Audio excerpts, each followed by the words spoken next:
Have you ever noticed something strange? The guy who tries the hardest to get her attention is sometimes the guy she notices the least. And then there's that other guy. He doesn't chase. He doesn't explain himself every 5 seconds. He doesn't panic when she takes a little longer to reply. And somehow she starts wondering about him. People call him the bad boy. But here's the interesting part. Maybe it's not the bad behavior that creates the attraction. Maybe it's the confidence hiding underneath it. Because some of the qualities people associate with the bad boy image can actually teach you something about attraction, boundaries, and human psychology. So today, we're breaking down 5 things bad boys often understand about attraction that many overly nice guys completely miss. And number 5 is probably the one that changes everything. First, bad boys understand that confidence is more attractive than approval seeking. Imagine 2 men. One walks into a room and immediately starts asking himself, do they like me? Do I look good? What should I say? What if she doesn't like me? The other walks in, looks comfortable, talks naturally, and doesn't seem desperate for anyone's approval. Who feels more confident? Obviously the second guy. And that difference matters. Confidence communicates that you are comfortable with yourself. It doesn't mean acting arrogant. It doesn't mean pretending you're better than everyone. It means you don't need another person to constantly prove that you have value. A lot of so-called nice guys make one mistake. They confuse kindness with desperation. They think being attractive means always agreeing, always replying immediately, always being available, and constantly trying to impress. But kindness without self-respect can start looking like insecurity. So the lesson isn't to become cold. The lesson is simple. Be kind, but stop begging to be chosen. Second, bad boys understand the power of boundaries.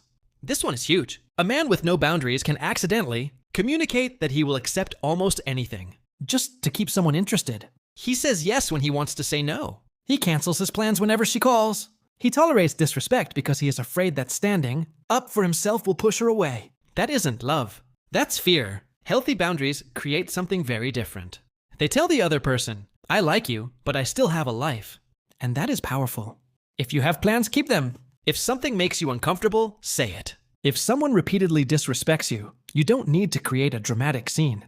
You can simply step back. The goal is not to punish someone. The goal is to respect yourself. Third, bad boys understand that having your own life makes you more interesting. Think about it.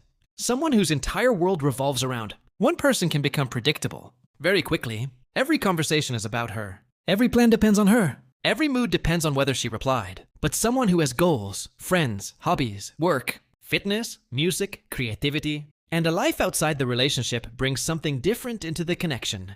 He has stories to tell. He has things to discover. He has somewhere to go.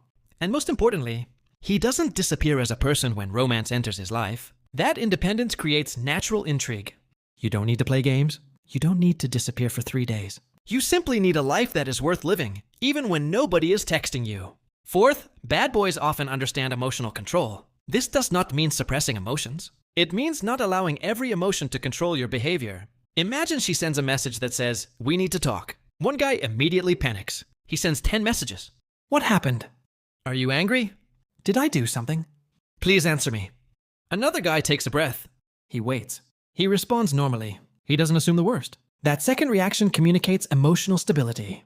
And emotional stability is powerful because attraction can disappear quickly when every small situation becomes a crisis. Being calm doesn't mean you don't care. It means you can care without losing control of yourself. You can be passionate without being possessive. You can be interested without becoming obsessed. And you can be vulnerable without becoming emotionally dependent. That balance is much more attractive than pretending you have no feelings. Now here's the 5th one. Bad boys understand that attraction needs space. This is where many people completely misunderstand the game. They think attraction means doing more. More messages, more compliments, more attention, more explanations, more effort. But sometimes, more is exactly what kills the mystery. Think about music. If the same note played continuously for 5 minutes, would it still sound powerful? Probably not. Silence gives the next note meaning. The same thing can happen in attraction. If you give someone constant attention, they never have the opportunity to wonder about you. They already know where you are. They already know what you're thinking. They already know that you will respond. There is no room for curiosity. Healthy space is different from manipulation. You don't ignore someone to make them anxious. You don't deliberately delay messages to make them chase you. You simply don't make another person the center of your universe. You let conversations breathe. You let people miss you naturally. You let the relationship develop instead of trying to force it. And that brings us to the biggest lesson. The secret isn't becoming a bad boy. It's becoming a man who doesn't abandon himself just because he likes someone. Confidence without arrogance. Boundaries without cruelty. Independence without emotional distance. Emotional control without pretending you don't care. And space without playing mind games. That combination can be far more powerful than any fake alpha strategy. Because real attraction isn't about controlling another person. It's about becoming someone who is confident enough to choose love without desperately needing it. So the next time you see a so-called bad boy getting attention, don't just look at the attitude. Look underneath it. Sometimes the attraction isn't coming from the disrespect, the arrogance, or the drama. It's coming from the confidence, independence, mystery, and self-control hiding underneath the image.